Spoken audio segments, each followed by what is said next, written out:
दोस्तों नमस्कार, मैं राधेश्याम यादव और आप देख रहे हैं मेरा विद्रोही चैनल। आप मेरे वीडियो को लाइक करें, चैनल को सब्सक्राइब करें और बेल आइकन दबाना न भूलें।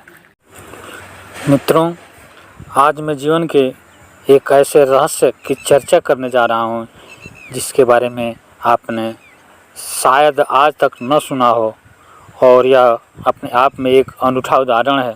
बात रामकृष्ण परमहंस की है। नाम तो आपने उनका अवश्य सुना होगा। स्वामी विवेकानंद के गुरु उन्हीं रामकृष्ण परमहंस की मैं बात करने जा रहा हूँ। उनकी पत्नी थी जिसका नाम था शारदा। रामकृष्ण परमहंस के गले में कैंसर हो गया। डॉक्टरों ने जवाब दे दिया। डॉक्टरों ने कहा कि बस अब जीवन लीला समाप्त होने वाली है। रामकृष्ण परमहंस की पत्नी शारदा रोने लगी और रामकृष्ण परमहंस ने शारदा को जो बात कही वह बहुत ही अनोखा है। और अगर हम उन बातों को समझ लें तो हम भी किसी के मृत्यु पर कोई शोक नहीं करेंगे। रामकृष्ण ने कहा, शारदा रोना मत, तू अपनी चूड़ियाँ भी मत तोड़ना, क्योंकि जब भी तुम मुझे याद करोगी मैं बिल्कुल तुम्हारे सामने आऊँगा। तुम हमेशा मुझे अपने सामने पाओगी।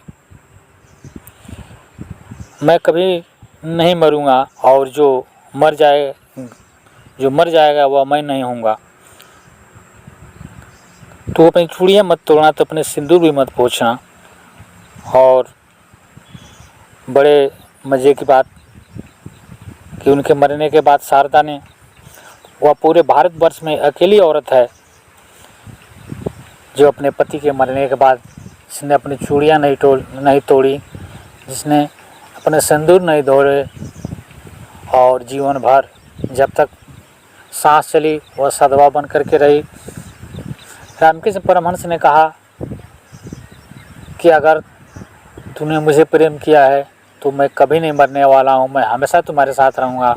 और अगर तुम इस देश को प्रेम करती है तो यह देश मरेगा, फिर तुम्हारी मर्जी। तुम अपनी चूड़ियाँ तोड़ सकती हो, तुम अपने सिंदूर पोंछ सकती हो।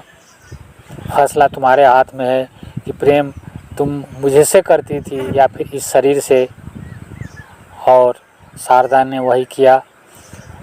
शारदा ने अपनी चूड़ियाँ नहीं तोड़ी और जीवन के सारे कर्म वह नित्य की भांति करती रही। सुबह जिस समय वह परमहंस को जगाने जाया करती थी, उनके मरने के बाद भी मशाली लेकर खड़ी हो जाती और आवाज़ लगाती, परमहंस जी उठ जाइए, आपके भक्तगण आ गए हैं। उनके भक्तगण जब बैठे होते तो ठीक समय पर जा करके, जब वो जिंदा थे और जिस वक्त बुलाते थे, जा करके उन भक्तों को बीच में कहते, परमहंस जी उठिए, चलिए खाना खा लीजिए। शारदा की यह दशा देख करके उनके शिष्य हंसते थे कि बेचारी शारदा को एक धक्का लगा है या मानसिक रूप से विक्षिप्त हो गई है। और कुछ हंसते भी कि कैसी कोमल हृदय वाली महिला है जो नित्य प्रति अपने परमहंस को जगाती है, जब उसको पता है कि इस दुनिया में नहीं है फिर भी जगाती है। कितना अनूठा प्रेम है। लेकिन कोई फ़र्क नहीं पड़ता। शारदा उनके बीच ले जाती, फिर उनके लिए थाली लगाती और थाली रख करके वह पंखे झेलती जैसे वह सचमुच परमहंस को भोजन करा रही हो। फिर पानी ला करके रखती, फिर कहती मुँह धो लीजिए।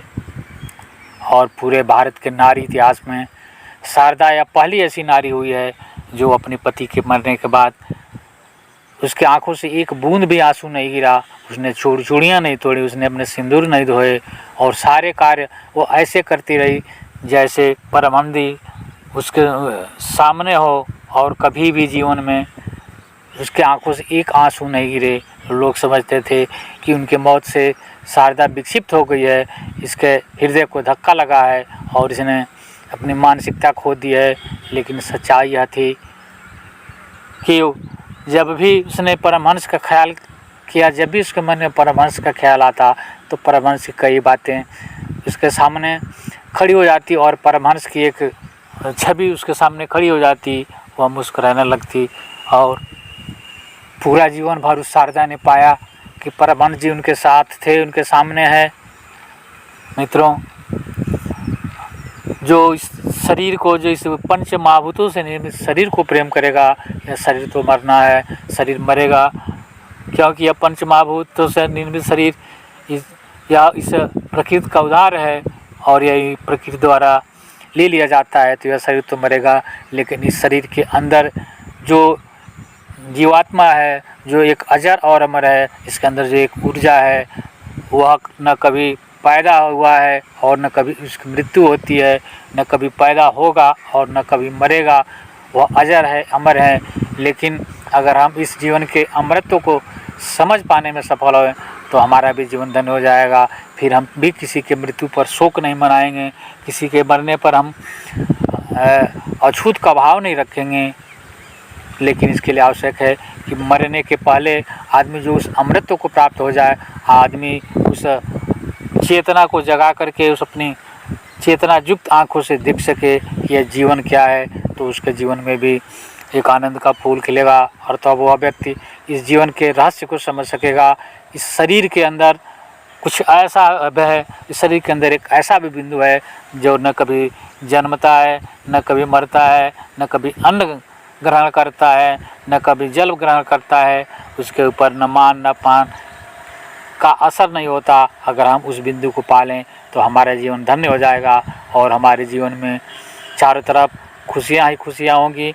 मित्रों, अगर यह वीडियो पसंद आए तो आप मेरे वीडियो को लाइक करें, चैनल को सब्सक्राइब करें और इसे अधिक से अधिक लोगों को शेयर करें, ताकि उनके जीवन में भी खुशियों का कोई फूल खिल सके और वे भी अपने जीवन को धन्य बना सकें। मिलता है अगले वीडियो में, तब तक के लिए नमस्कार, जय हिंद, जय भारत, वंदे मातरम।